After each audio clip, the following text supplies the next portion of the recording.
Hello friend, welcome back to my channel. আমি শিখে চলে এসেছি নতুন একটা ভিডিও নিয়ে। তো আমার অবস্থা দেখো, কী অবস্থা। এখনও চান করিনি, কারণ আমাদের পেঁয়াজ রসুন উঠেছে, সেগুলো আমাদের এখন গোছানো চলছে। তো এই দেখো আমি বসে আছি এখনও পেঁয়াজের সামনে। এই দেখো তাঁবুর উপরে বৃষ্টি যদি আসে মেঘলা মেঘলা। আর এই যে বাড়িটা দেখতে পাচ্ছি, এটা ভাড়ায় নেওয়া, কারণ আমাদের বাড়িতে জায়গা নেই পেঁয়াজ রসুন রাখার মতো, তাই জন্য। চলো তোমাদের সাথে দেখাই।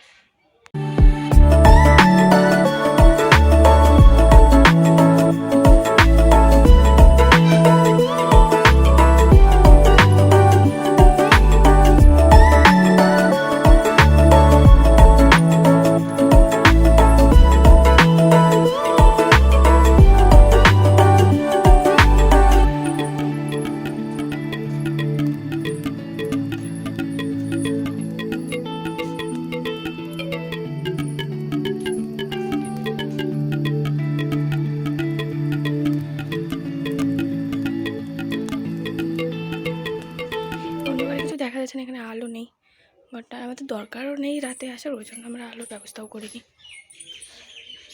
এইগুলো টানছি এখানে, ওখান থেকে নিয়ে গাড়িতে এসে ফেলে দিয়ে যাচ্ছে। আর বাড়িতে রসুন আছে, ভাবছে এই কটা পেঁয়াজ নিয়ে, সেটা আবার ভিডিও করছে, তো সেটা নয়, আরও আছে যেগুলো বাড়িতে আছে।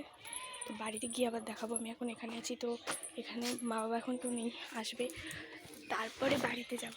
বাড়িতে গিয়ে আবার দেখাবো বাড়ির অবস্থা। বাড়িতে তো আমাদের পা ফেলার জায়গাটাই এমন অবস্থা, তো তোমাদের বাড়িতে গিয়ে দেখাবো। আর আমার মতো কার কার এমন অবস্থা হয় তা জানিও। এখন হয়তো 4টে বাজে, আমি এখনও চান করিনি, কখন হবে তাও ঠিক নেই। চাষি ঘরের মেয়ে ছেলেদের এরকমই অবস্থা হয়, তো কার কার আমার মতো অবস্থা তারা সবাই প্লিজ কমেন্ট করে জানিও। আচ্ছা চলো, আবার পরে দেখা হচ্ছে। তো দেখো আবার গাড়ি নিয়ে চলে এসছে, আর ওই যে বোন ওপরে, আর ওই গাড়িওয়ালা এদিকে মা দেখো ধামাই করে নিচ্ছে আমার হাতে। ওদিকে বোন ওপর থেকে ছেলে ফেলছিল, আর আমি বাবা আর মা নিচ থেকে এগুলো নিচ্ছিলাম। তো বোন আমাকে বলছে তোমার ক্যামেরা বন্ধ কর।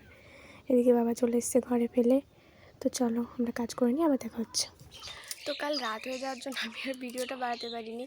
তো আজকে আবার এই যে আমরা কাজ শুরু করে দিয়েছি। আজ বোন আছে বাড়িতে, তো ওই যে ও কাটছে, আর রসুন আমরা আজকে বাড়িতে কাজ করছি। ও বাড়িতে আজকে কাজ নেই, মাঠে আবার পেঁয়াজ তুলছে, আসবে তারপরে। তো দাঁড়াও, তোমাদের বলেছিলাম বাড়িটা দেখাবো, বাড়ির অবস্থা দেখাই।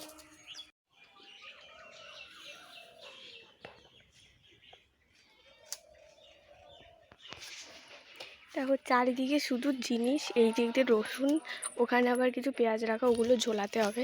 আর এই যে ঘরের মধ্যেও রসুন, এগুলো আগে তোলা রসুন, ওই জন্য দেখো কেমন সুন্দর হয়েছে, সাদা পুরো। আর এগুলো হচ্ছে বৃষ্টির পরে তোলা, ওই জন্য একটু কালো কালো, বাট এগুলো রোদ লাগলে, কোচাটা উঠে গেলে বেশ পরিষ্কার হয়ে যাবে। তাই বলু। আর এইগুলো বাড়ি পুরো জায়গা ব্লক। এইখানে আবার এর ভিতরেও পেঁয়াজ রাখা, এগুলো কাটতে হবে লোক দেখে। আর এইদিকে পুরো এই যে অবস্থা। রসুনগুলো এখন সাইজ করা হবে, দিয়ে তারপরে কেটে কুটে আবার কিছু রসুন রাখবো, সেগুলো রোদ লাগাতে হবে। 1 মাসের এখনও কাজ আছে রোদ দিয়ে, তারপরে ঘরে আবার ঝুলিয়ে রাখবো। তো এখন আমাদের 1 বিঘে পেঁয়াজ রয়েছে, সেটা মাঠে আজ তুলছে, কাল হয়তো আসবে, আজ আসবে না। তো আর বাড়ি বসতে বলেছিলাম, দেখলে কি অবস্থা, মানে একটু জায়গা রয়েছে যেখানে একটুখানি কাজ করা যাবে, ওই জন্য এবার ঘর ভাড়া নিতে হয়েছে ওখানে, যার জন্য যাতে রাখা যায়। এবার পেঁয়াজটা যদি বিক্রি হয়ে যেত তাহলে আর প্রবলেমটা হতো না, শুধুমাত্র প্রবলেমটা হয়েছে এই জায়গাটা বিক্রি না হওয়ার কারণে।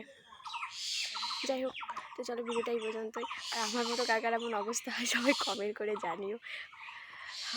সারা বছর কাজটা করে, এই বছরে একবার কাজ করতে গেলে প্রচণ্ড কষ্ট হয়। তো চলো ভিডিওটা এই পর্যন্ত, টাটা। সবাই লাইক কমেন্ট শেয়ার করে দিও, চ্যানেলটা সাবস্ক্রাইব করে দিও।